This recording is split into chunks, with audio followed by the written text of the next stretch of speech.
I'm so excited that on the podcast today, we've got the incredible Amanda Benalik, who is a relationship educator and coach. Thank you so much for being with us today, Amanda. Oh, thank you for inviting me. It's an absolute pleasure. I'm looking forward to this conversation. Me too. I think it's going to be a big listen to episode, so thank you. So today we're talking about relationships and how we can better communicate with our partners. Now, something that I read earlier on today was that nearly 50% of marriages end in divorce, but that's more first marriages, and it's even higher for second and third marriages. 65% on a second, Yeah. 78 on a third. Isn't that crazy? I was genuinely quite shocked by those numbers. And when I looked into what is the main reason or what are the main issues with relationships, the number one thing that came up was communication. Mm-hmm. So tell me, what are we doing wrong in our relationships? How can we fix this?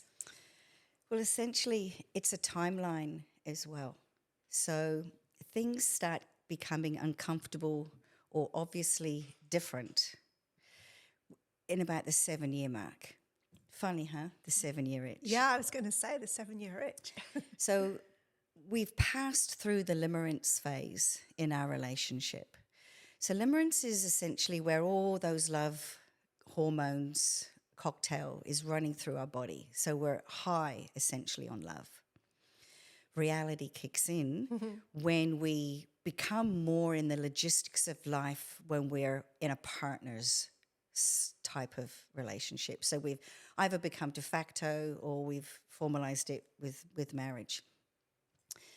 But the thing is, everyone comes into a relationship with an emotional resume. So in that limerence phase, we're really at our best. We're in flow. It's the emotional resume which is embedded with our insecurities that starts bubbling and coming to the surface, where we fall into the trap where somewhere along the lines at the 5-year, maybe 6-year mark, we've assumed that our partner can read our mind. Boom, boom. That's the mistake, right? Very much so. So if anything, familiarity is a curse. I always used to think that the phrase that you say there, familiarity, I always used to think familiarity breeds contempt. And would that be applicable here? Oh, yeah, totally. Yeah. Because essentially with the familiarity and the contempt is essentially one of what the Gottman Institute, John and Julie Gottman, have done over 40 years of research in America in what they call the Love Lab. Okay, what's the Love Lab? The Love Lab is literally a apartment that has been wired up with the most incredible tech.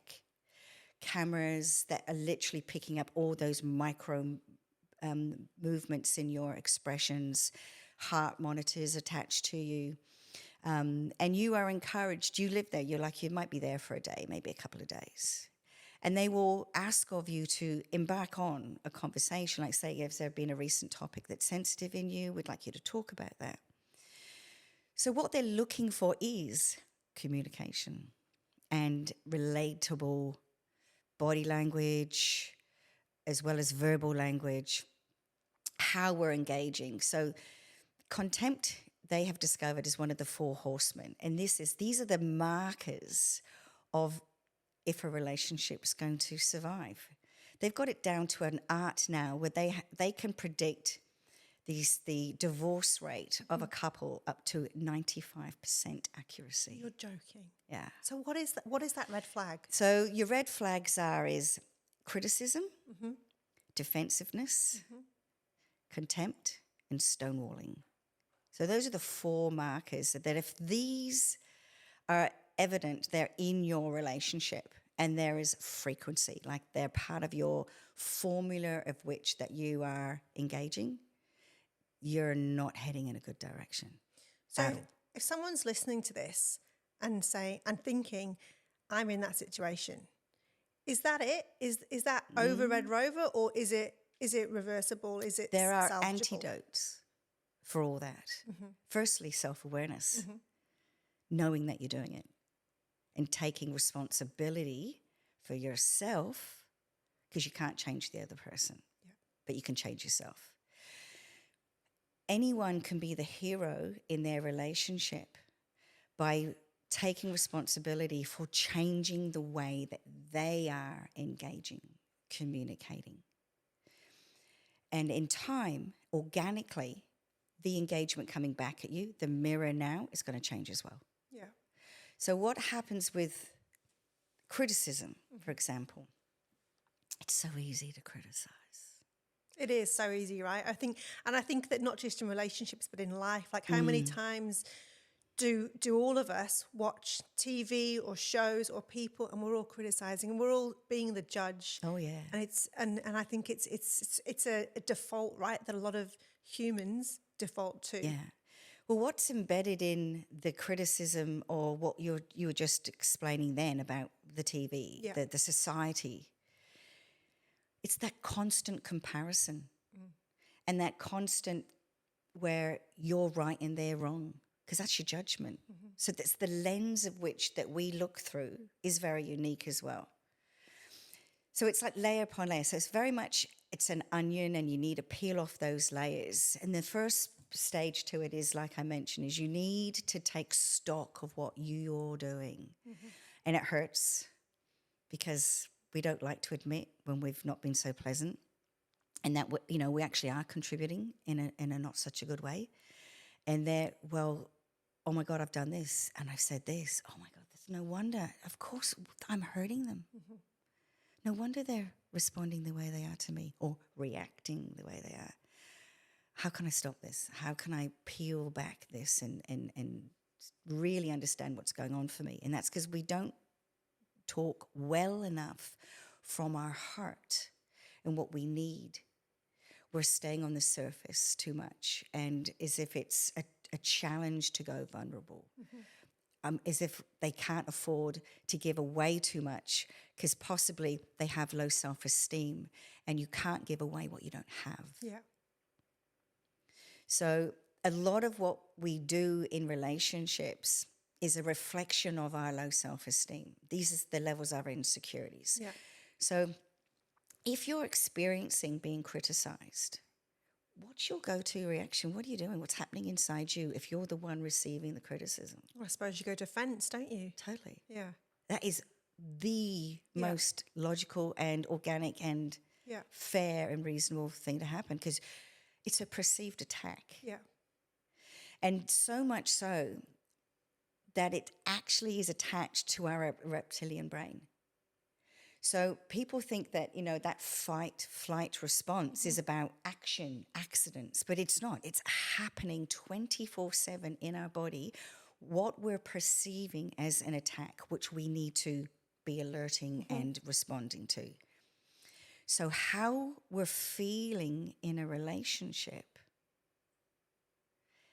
is a perceived attack when those feelings are negative. So if someone's listening to this, and either they are the person giving the criticism or they're the person being criticized and they're feeling defensive, how should they navigate this situation? What should they do? Because hopefully they're listening to this because they actually do want to change. What advice would you give for this one of the four? One of the four issues that we're going to talk through now? What for that specific one on criticism or defensiveness is the best course of action? Well, they're a double-ended sword, right? So the one giving the criticism and the one receiving both have antidotes. So let's take responsibility for yourself, right? So what's behind the criticism is an embedded wish, a need. Speak about the wish or the need. Don't say something like, then, you never take me to the movies, you're so slack. You just are totally absorbed in stuff that only you're interested in, and we never spend any time together. It really annoys me that you're selfish and you don't think that, what we could do and have fun together. Yeah. So that is a criticism where they could be saying, hang on a minute, but we did go to the movies and I do think of things to do together, and I was the one that organized a restaurant recently. Your head goes into this bubble of, hang on a minute. Yeah. But what's actually embedded in what the person's just said is, I miss hanging out with you. I actually really do want to go to the movies because I like doing that together. That's the embedded wish. Yeah. So it becomes a complaint.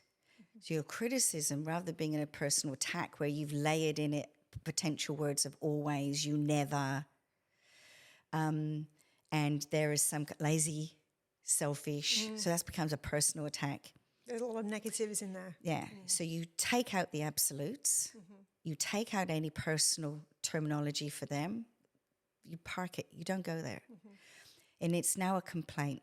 Hey, babe, I miss going out to the movies and I really wish we could do that. And we don't do that anymore. We've got caught up in just all the boring stuff around the house. I want to do something that really brings some fun back and where we can hang out together. And that's positive and that's engaging and that's inspiring, right? It's a softened complaint because essentially you're complaining about what's not happening. But the embedded wish is in there. The clarity is there. You're stating what it is that you want. The response you're going to get from something like that is, yeah, it's so true. We haven't been to the movies for ages. You know what? I just saw on the TV they were releasing some really good trailer I saw, blah, blah, blah, blah, on this movie. How about we go see that one? They go, yeah, let's do that. And you'll get a buy-in more than the pulling back because you want them to step in to you, not pull away from you.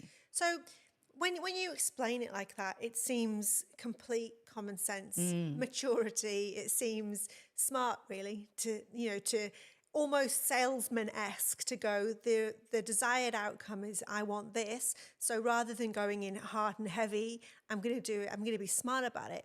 Why is it that so many people don't think it through and talk like that, and so many people just take an axe to it and start chopping?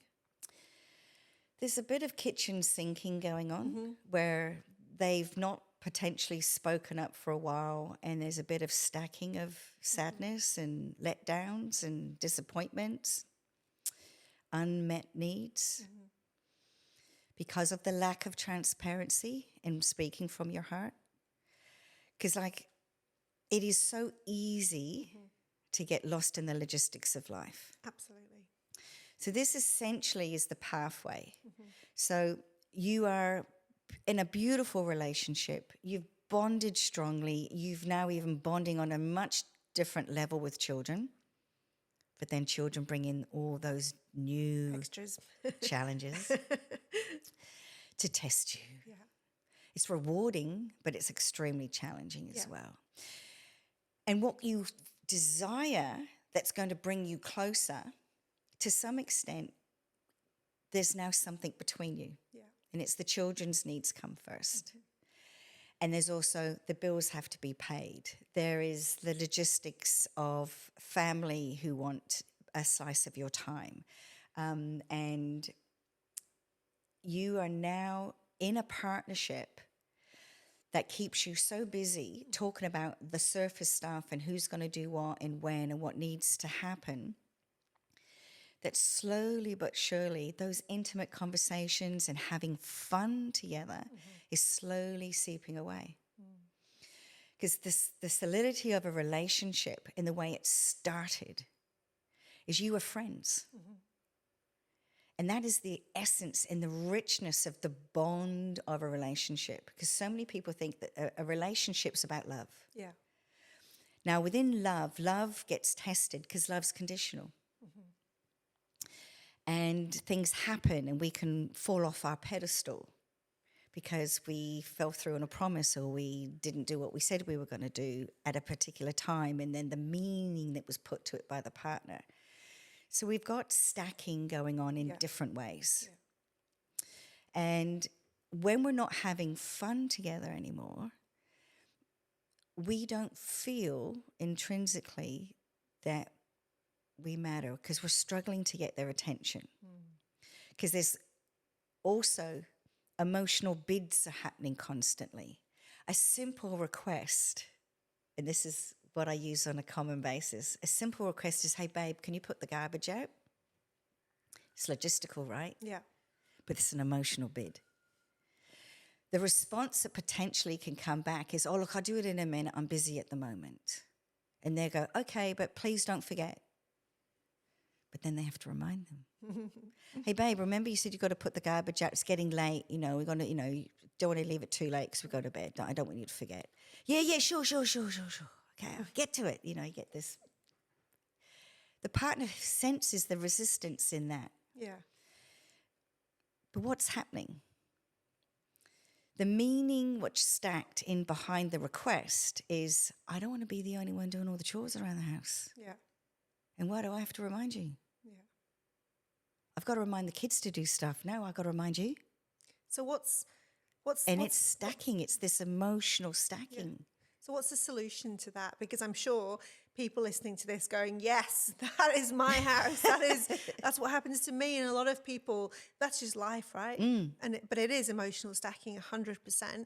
How do we manage that situation so that doesn't happen? You nip it in the bud. Yeah. You don't let it hang around. Don't sweep it under the carpet. If you know that it's annoying you, that you have to remind your partner to put the garbage out, that's a conversation. Yeah.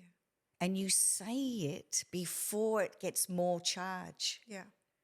You say it when it's just kind of niggling you and annoying you. Because if you say it when it's just like, oh, I'm so, God, I have to do this one more time, the charge is there. Yeah. And the tone and how it's going to come out, it's just not going to get you the result you want. But conversely, and, you know, flying the flag for the other partner here who is not taking the bins out, they're probably thinking, you're so annoying, you're nagging me. It's totally it. Of course, because their interpretation, to be fair, is, oh, well, they just keep telling me them all the time. Yeah. And, of course, it's interpreted as nagging. Yeah. So the other way around is literally that. You bring the two perspectives to the table. And before you have the conversation, say you're the partner who's been asking for the bins to go out. Yeah. You got to consider your partner's point of view. Put yourself in their shoes.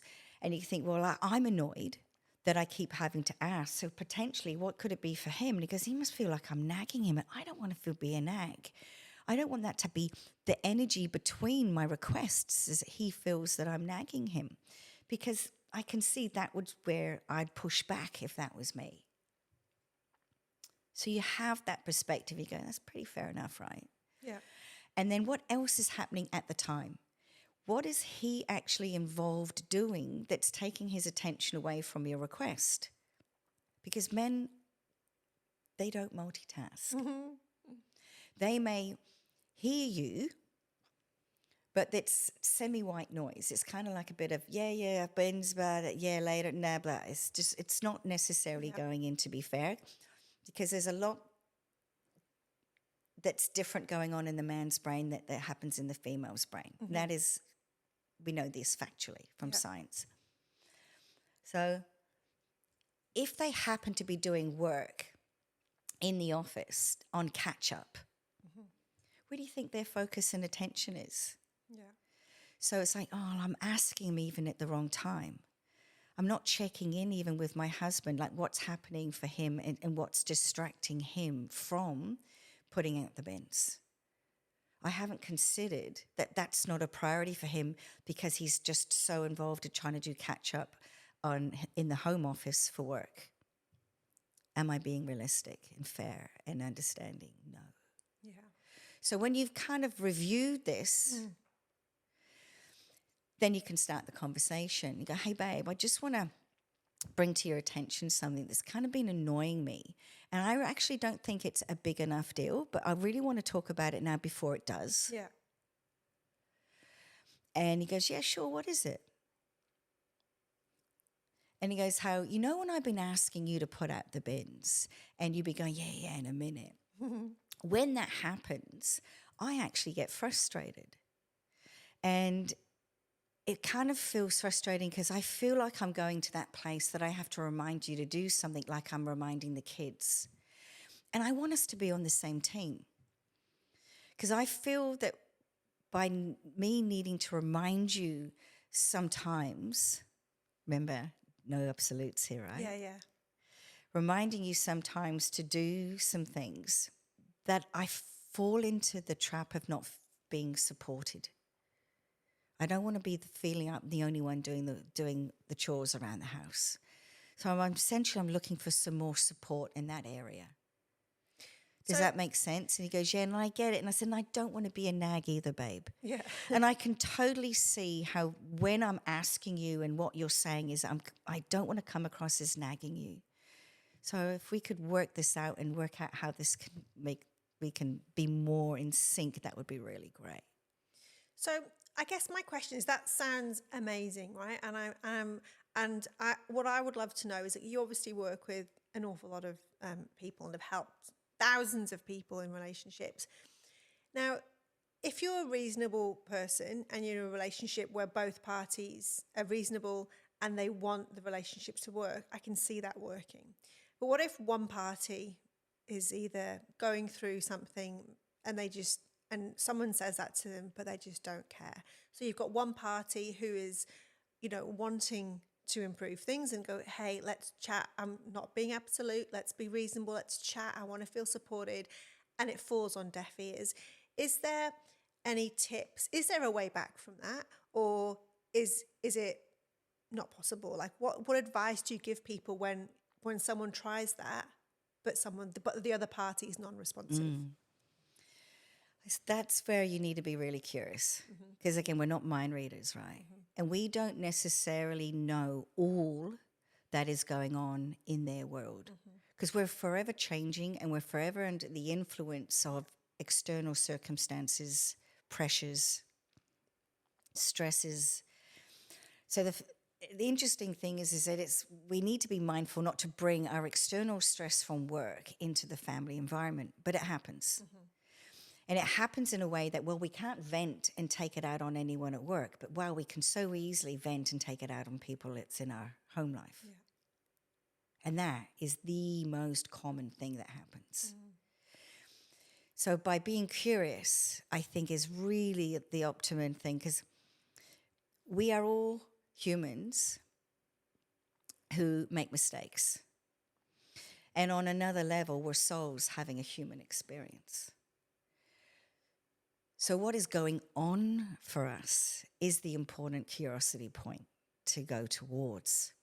So if you're sensing in your partner that they're not coming to the party on something, you're sensing some resistance, and there's even like missing information for you, that's where you go. And that's how you start it. Hey, babe, I'm getting a sense that something's going on, because you've become more distant. I can see, where we're in this together, but I can feel the pull away. Like I can feel you kind of going into kind of like your level 1 man cave, and you've got a lot going on. Help me understand, because I'm really curious and I want to understand what's going on for you. So it's also showing the empathy, right? Yeah. Yeah. Because like you said, we don't know what's going on with someone else, right? Even if we live with them, we don't know what's going on. So it becomes invitational. Yeah. And you've had lots of success with just having that curiosity and empathy. Totally. Yeah, amazing. It comes, it's invitational. You're coming in with a completely open, non-judgmental mindset. Yeah. And that's the important thing, is not to be judgmental. Yeah, because we don't know yet. Yeah. Right? When you then frame it and you start a conversation like that, the other person, as you can imagine, is going to be way more available then to share. Yeah, absolutely. 100%. I mean, it makes perfect sense. Okay, so we've unpacked number 1 of the 4 red flags, which was criticism. So can we talk about defensiveness now? Yes. Is that right? Yeah. So when you're feeling to defend yourself, essentially it's just like you're defending yourself towards the accusation of you've done something wrong. Yeah. Defensiveness can come up within a way where let's recognize firstly, is there anything in what is being said that potentially is true, right? Even if it's the most smallest thing, apologize for that. Yeah. What you've contributed. So you can say, hey, I'm really sorry. I can see that I dropped the ball when you ask me to take the garbage out, and I have said, yeah, I'll do it. Yeah, I'll do it. And I can see how that can be annoying and become over time frustrating for you. I'm sorry that's happened and that I've put you in a situation to have to repeat yourself. I'll be more mindful and be more communicative. Instead of fobbing you off, I'll actually be more clear of why I'm not doing it at the time, so you can understand what's going on for me and why I'm not actually being attending to it, so we actually are on the same page. Yeah, absolutely. And I think that, you know, owning something you haven't done, whether it's in a relationship or whether it's in any aspect of life, I've always found is always the right way to do something, because it just dials things down straight away, because we're not perfect, right? We all make mistakes. Totally. We all stuff up. And I think a lot of people always go to that defensive mechanism. I don't know why, but people seem to. But I think if we can just say straight away I'm so sorry, I've stuffed up, made a mistake, I've done that wrong, it just changes that conversation, and it changes the atmosphere straight away, right? Again, because it is in your home, isn't it? Yeah. That's why they say you can cut the atmosphere like with a knife. Yes. So it all does become prickly. It does. But then, of course, it depends on the gravity as well, like what is coming at you in volume and content of the criticism. Yeah. Another way to stop yourself from going into defensiveness, because my first response was like when it's more gentle in what's going on. True. But when it's harsh, and you can feel it, it's like, ooh, you've just had those, invisible knives, in you. And you can even say it like, ouch, hell, I said, that hurts.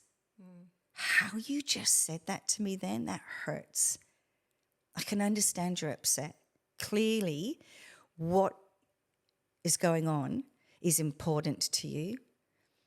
And I do want to actually have a conversation about this, but could you start again and be more gentle and respectful at your approach to me? Because I can listen to you. I'll be able to listen to you better.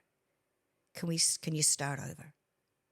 And do you think that... That's, again, commanding it, taking control, right? So you're not pushing, like you're not hitting the ball over the net, slicing at them. Yeah.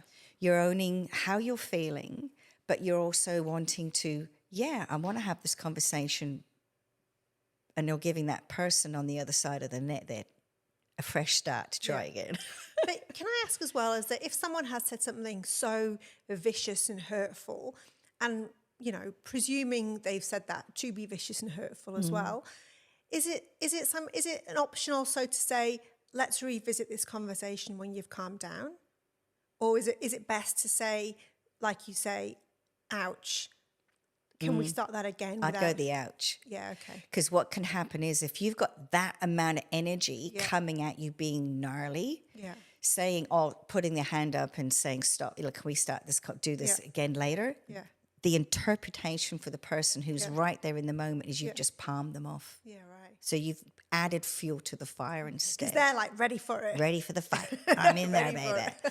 So it's giving it your best shot at regulating yourself very quickly in that moment and saying, hey, how and what you just said then really hurt. Yeah. That hurt. I find it That fascinating. brings it to their attention. Yeah.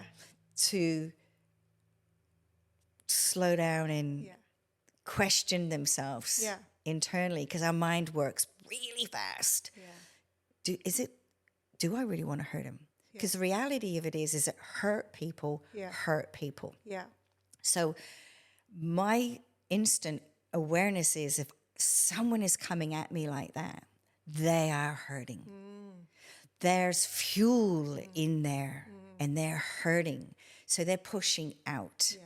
So you don't want the push out. You want to come to some neutrality so you can get on a communication rather than a yelling, an argument, the constant of it's going back and forth across the net and nothing's happening. Well, I was going to say, I guess that if you're not in control, so if you're not, addressing this and doing what you're saying, I guess the risk is that you're hurt, you're going to lash back out and it's back and forth and it's going to be more awful things said, some things which could be irreparable and, Yeah. terrible for the relationship. Because once it's out there, it's out there. Yeah, it is. You can't take it back. So you've got the way the defensive person, or the person on that side of the fence, as it were, doesn't need to go defensive. So there's the antidotes. And it could be where you've acknowledged your hurt and you go, hey, clearly you're upset about something, or you wouldn't be so kind of like wound up like this and so contracted. Like I can see you're really pushing out right now, babe. So clearly there's something important going on for you. And I don't want to diminish that in any way. I want to understand it. Could you please start again? Please start again and let me know what it is that you truly are upset about, so we can actually get to the core of that and let's work that out together. And I guess that's showing them that they're heard, right? Yeah. You're listening to them. You're making them feel whatever it is that's hurting them. You're showing that you're here, you're listening, you care.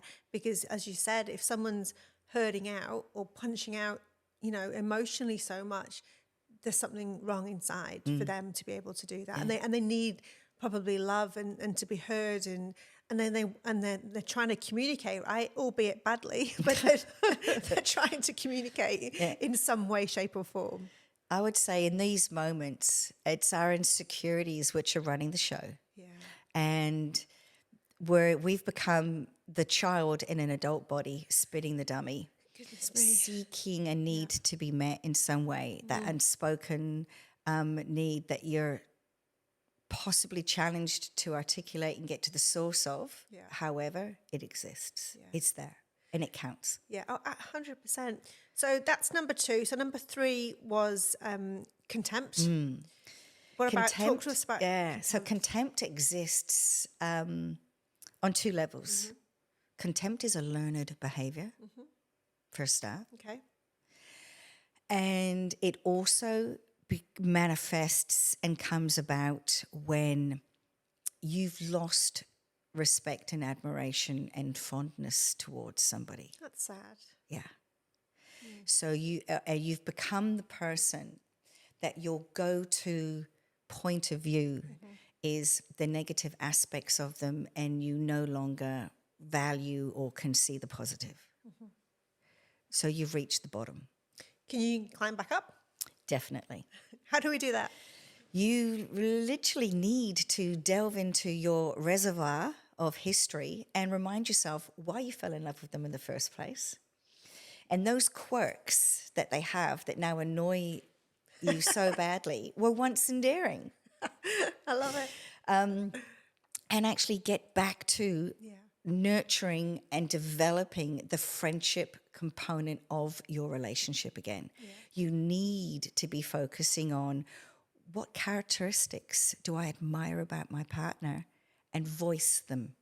You need to break that pattern of thinking in your mind by derailing it, by changing your language.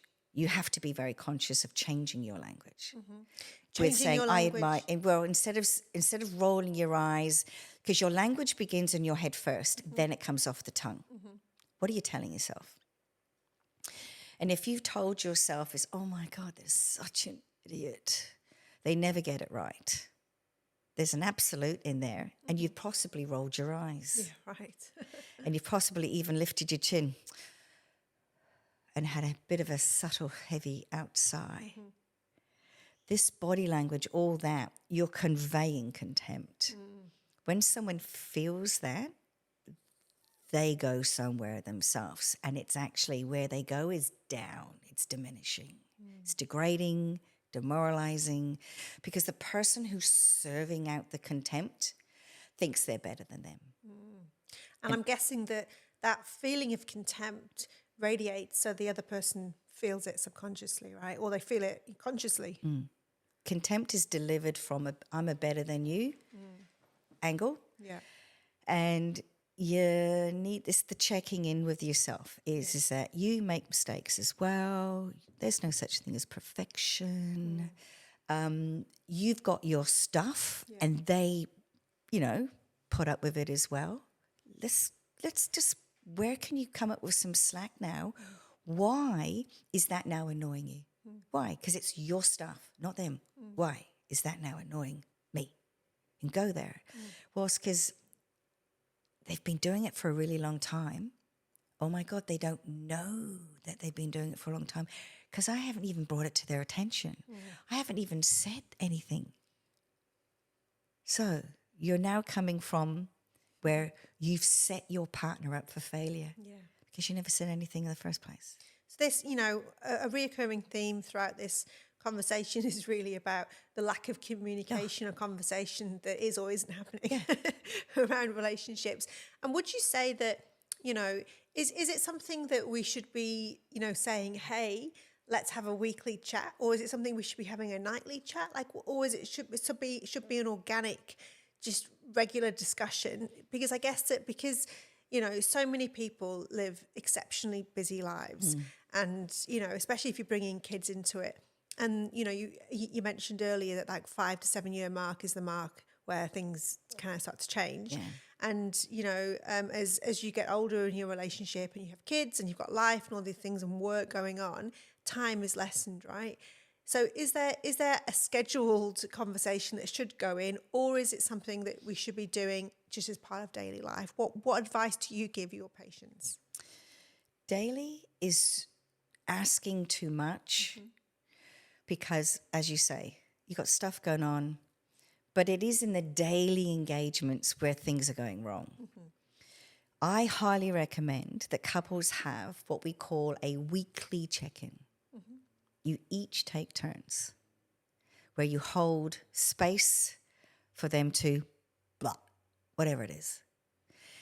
And when it's weekly as well, you've personally given yourself time to process any emotions that are embedded within what's happening, to get an understanding of what's going on for yourself, why it matters, and what it is that you want to happen.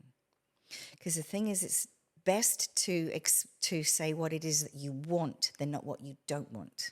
Because if you just come out and say what I don't want, well, what are they going to do with that? That's just a complaint. That's just going to nowhere. Well, I know what you don't want, but give me some help here. What's going to make this right? That's what you take to the conversation, what it is that you want. And you've given yourself the opportunity to consider this so you have some clarity. So when you do get to speak it, it's going to come out so much better.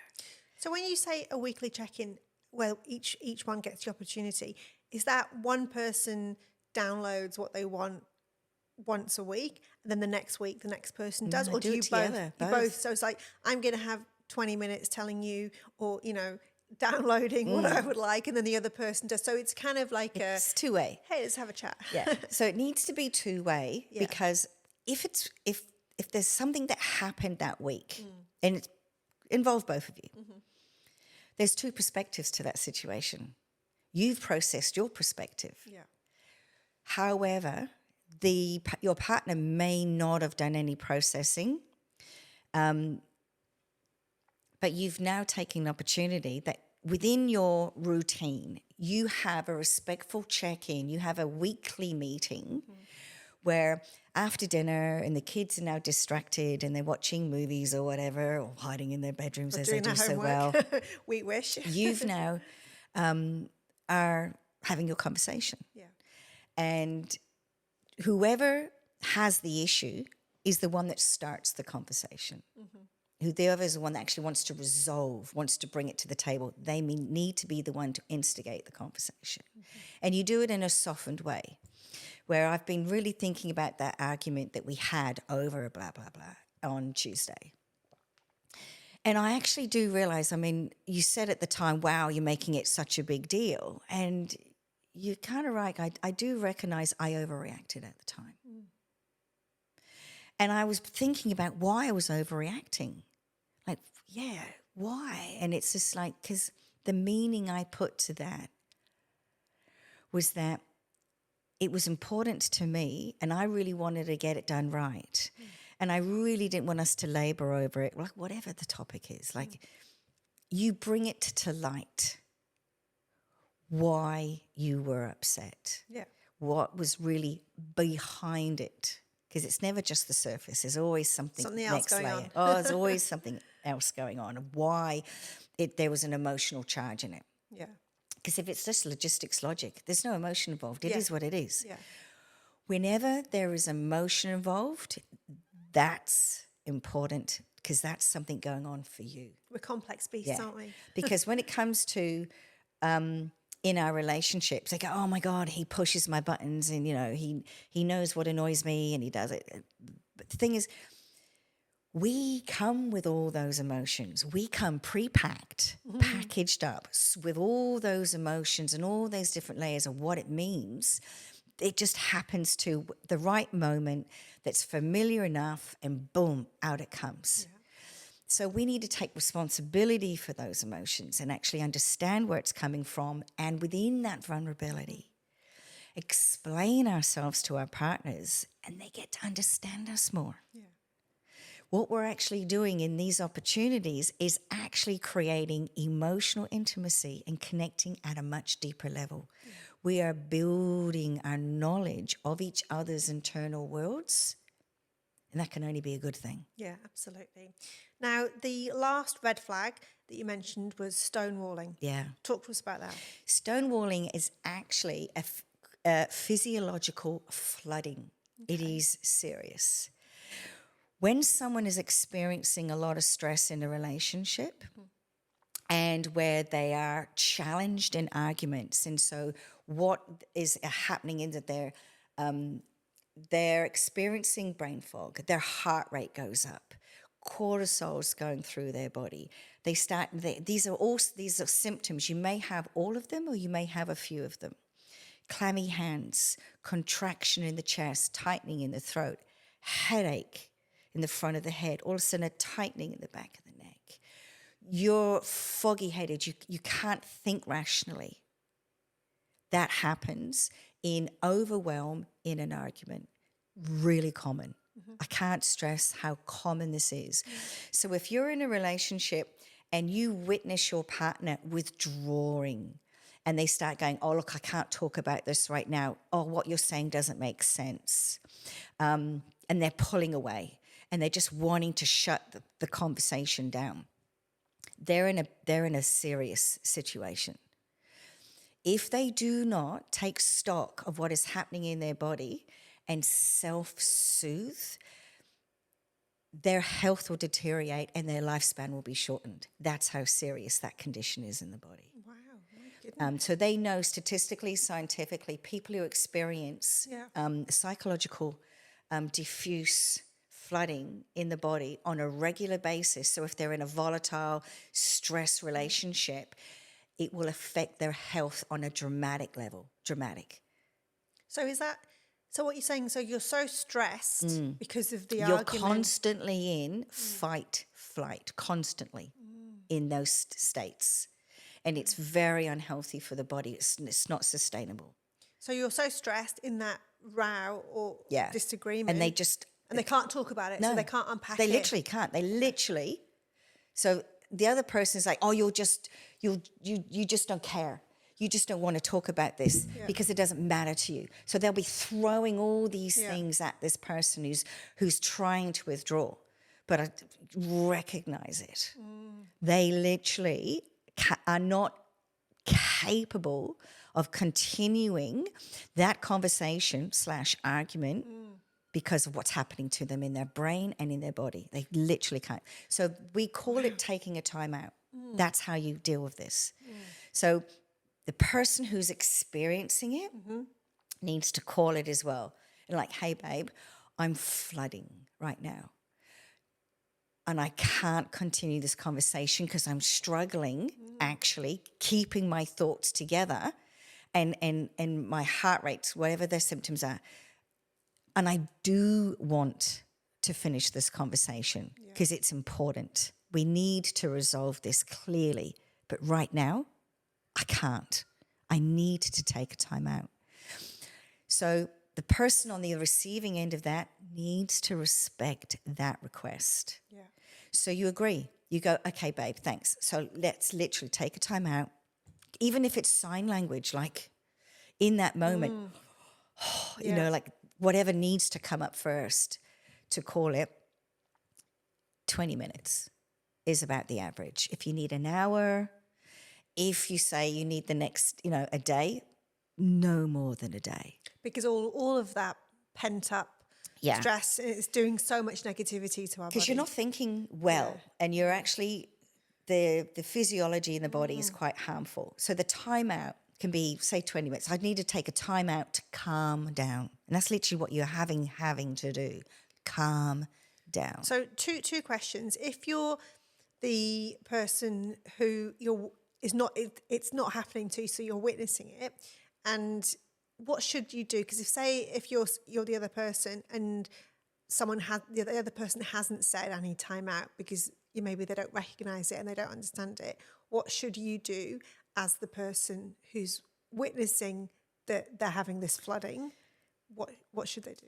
Well, two things, which is interesting too, because to some extent, to be fair, the other person's in their own head and only aware what they're wanting to achieve in the argument. So it's in those circumstances, it can be sometimes, I would understand, challenging for them to recognize what's going on for the other person. Yeah. But with awareness, knowing the patterns, if they read and heard about this, and so they now have within their a new awareness that this is a thing, then actually go, hey, babe, or may not be in the mood to be saying that actually. Yeah.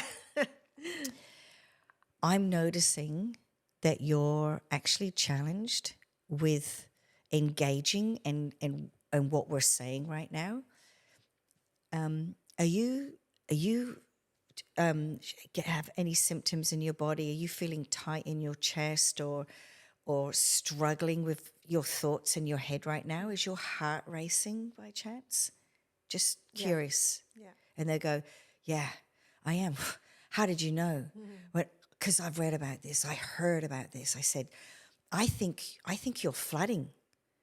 And if this is happening to you, we need to take a time out of this conversation. And I think it would be a really good idea that if you take 20 minutes out right now and go away and distract yourself with something else to change your state of mind so you can calm down. Would that work for you? And you'll go, well, yeah, that would work for me. Great. And then if you're the person who is flooding and you need that time out, is there anything specific they should be doing to kind of feel better over that 20 minutes? Well, you definitely cannot and must not go away and constantly ruminate about the conversation and go into righteousness. It's, I know I was right and she shouldn't have been saying this. And when I get back there, I'm going to... No. You've got to literally change state. Yeah. Read a book, music. Deep breaths. Breathing. Yeah, deep breaths. Breathing's the number one go-to for both parties. Okay. Breathing has the amazing component of calming us very quickly. Because when we're in that frustrated, heightened state, we are actually holding our breath and we're shallow breathing. Yeah. Okay. So we're actually creating oxygen debt and we're creating the stress and contractions in our body. Calming with a breath. And they say when you do these things, and relax your shoulders. Take another breath in and let it out really slowly. And just even when someone says that or you say that to yourself, that's how you're talking yourself into your breathing. It soothes you. So it has a lot of merit, and that is to breathe. Yeah. Breathe. And if you're still there, breathe again. Because there is a adage saying that we say within your relationship environment between the stimulus, what's going on, what just pressed your button. Yeah. Between the stimulus and your response is a space, and that is your breathing. Yeah, right. Something just happened. You told yourself something. Well, actually, it goes the other way. Something just happened and you felt something. Yeah, okay. You then tell yourself something. you then do something. And it happens super fast. Yeah, wow. Like faster than the blink of an eye. Boom.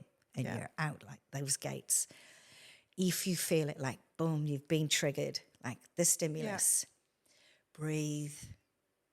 And it's a gift you are giving yourself, because you're giving yourself the space to now be considered about what you're going to say next. I think I read somewhere that if you're really stressed, and this, you might say this is true or not, that you do a big breath, and when you get to the top, do another one. It is a particular breath work technique. Yeah. So I don't know. I think all I know is breathe all the time. The simplest one to do in those heightened situations is just to slow, long, deep breathe. Because what we're missing is that, because we've gone into shallow breath or holding our breath. So we just need to oxygenate ourselves in that moment for the calming. So it reaches the fogging effect that can be happening in our head. It can release the tension in our neck and shoulders.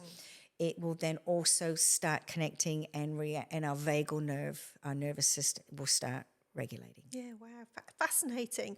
Well, look, I mean, I think what an amazing session today. I've learned so much, and I'm sure so many people listening will have learned so much as well. And I think that, you know, the best thing is that no matter what stage you're at, if you're in a terrible stage or if you're in a good stage, but obviously if you are in a terrible stage, what you're saying is you can pull it back. You can. And communication is the number one thing, right? Know what you're doing. Take responsibility for it. Because the overarching thing is to change your relationship, you have to do relationship changing things. Yeah. That's you have to work at it, right? Yeah. Relationships, they say, relationships are hard work. And that's the thing is it because we need to be conscious about our relationships. Don't fall into where complacency is not good. It really isn't. If you feel that there's something not right and you're feeling it, well, chances are your partner is as well. And speak up. Go, hey, I'm really feeling that we're falling into this humdrum kind of place. And I've been thinking about that, and I've recognized what is missing is, we're just stuck in the logistics. We've stopped having fun together. And I'm just curious, are you noticing and feeling that too? Yeah, actually, you're right. We don't do fun things together anymore. Well, do you want to work with me and do something about it? I love it. It's such good advice, and I think everyone will listen to this and take so much from it, because it's just really great advice. So thank you so much for coming on today. You're welcome. It's been fantastic, and you're amazing. So thank you. Thank you for having me. I really appreciate it. Thank and I you. know there's so many more conversations we could have about this topic. So many. Just scraped in on the 4 horsemen. So if people could identify those and do something about it, they're on the pathway forward. Amazing. Thank you so much, Amanda.